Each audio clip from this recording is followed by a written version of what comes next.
Samuel.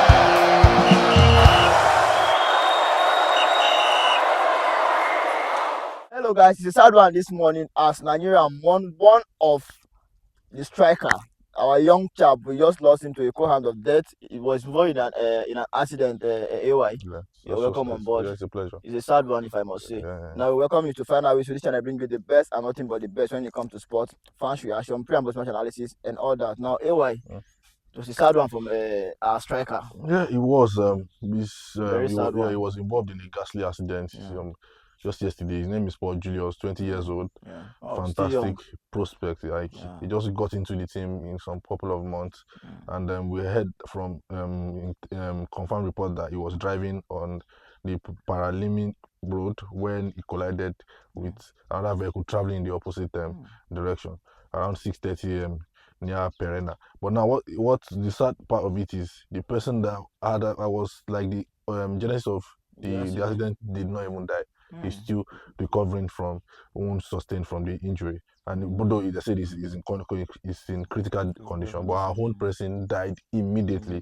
So the officers are still asking for witnesses to the collision, which they are saying is subject to investigation. But what baffled me was the fact that the club did not want to announce the death on time. I don't know why they were holding up to the death, the tragic news. But eventually, yesterday evening, they came out to release a public statement about the death, and they said it is of deep sadness and pain that they express their sincere condolence on this unexpected loss of their footballer Paul Julius. The tragic news of his death has shocked us all.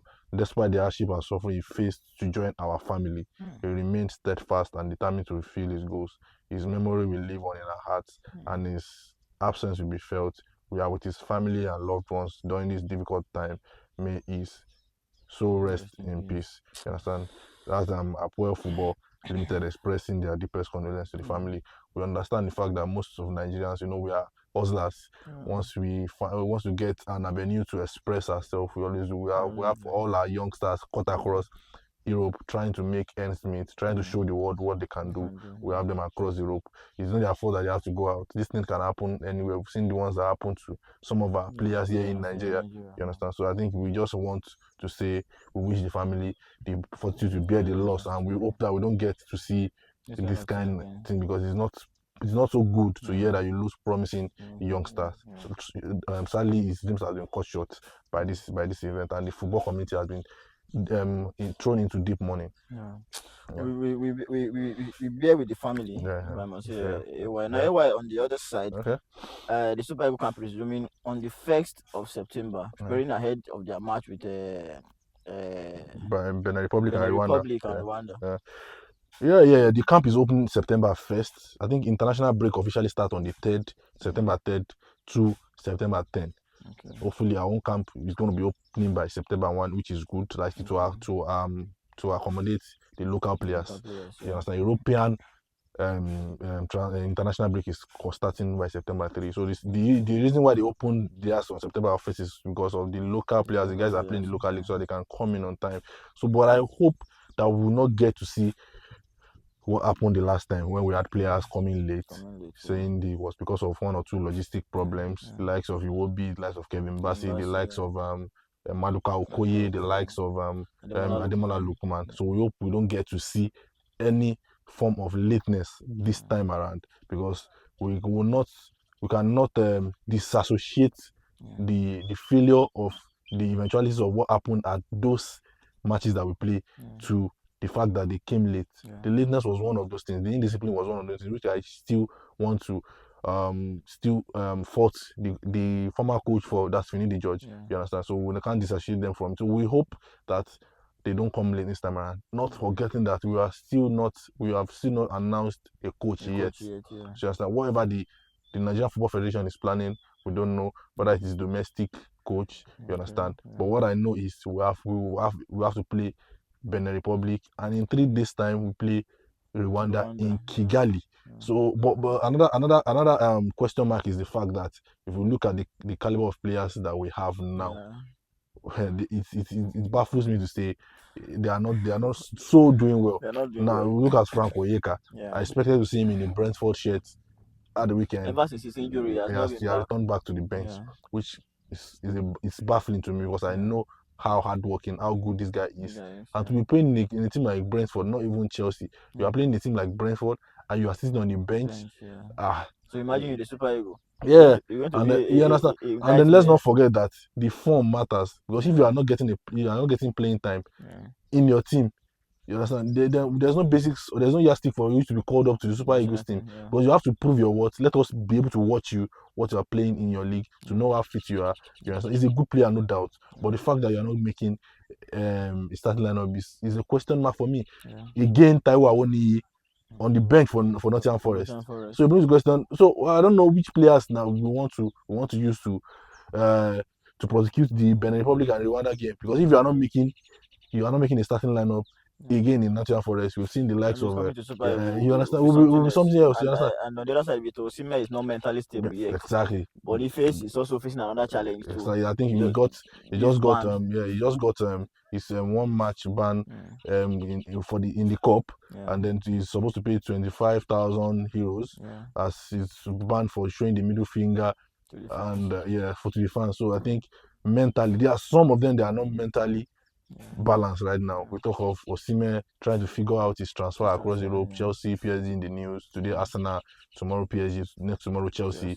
Ademola Lookman trying to get pen with PSG. You understand? He's still not mentally stable. We can argue that the agents are the one that's going to be doing this, but the player has to be involved too. You understand? So it's not a good time looking at our players across all angle. Like as it stands now, Teddy Murphy is injured 9 months. The same thing with Moses Simon. Ola Ino got injured at the weekend. So the ones that have playing time are injured. You understand? Because Ola Ino is a starter for Nottingham Forest. There's a problem. Serious problem. Ola Ino is a starter for Nottingham Forest. He's injured.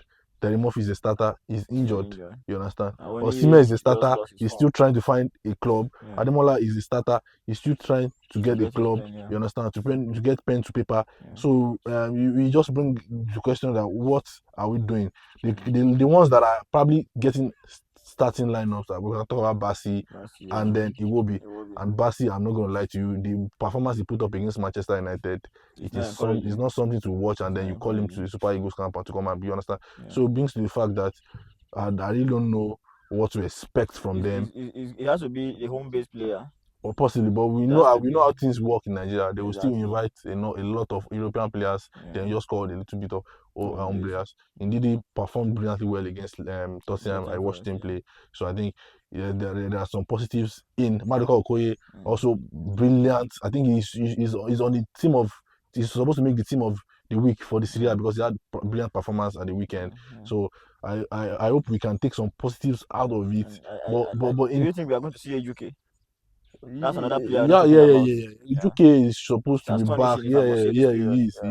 He's supposed to be able to make the list. Now it brings to the fact that a coach. Now we don't have a coach. So who is going to make? It looks like we have to depend on the technical committee to do all of those things. So what we are seeing is a little bit of positives and negatives. Now the negatives are much than the positives. You understand? Because we cannot deny the fact that being mentally sound, being injury free, is a major factor in football. We can't take that away from football. This game is a must win for us because we've lost to this particular Benin Republic before. So we have to.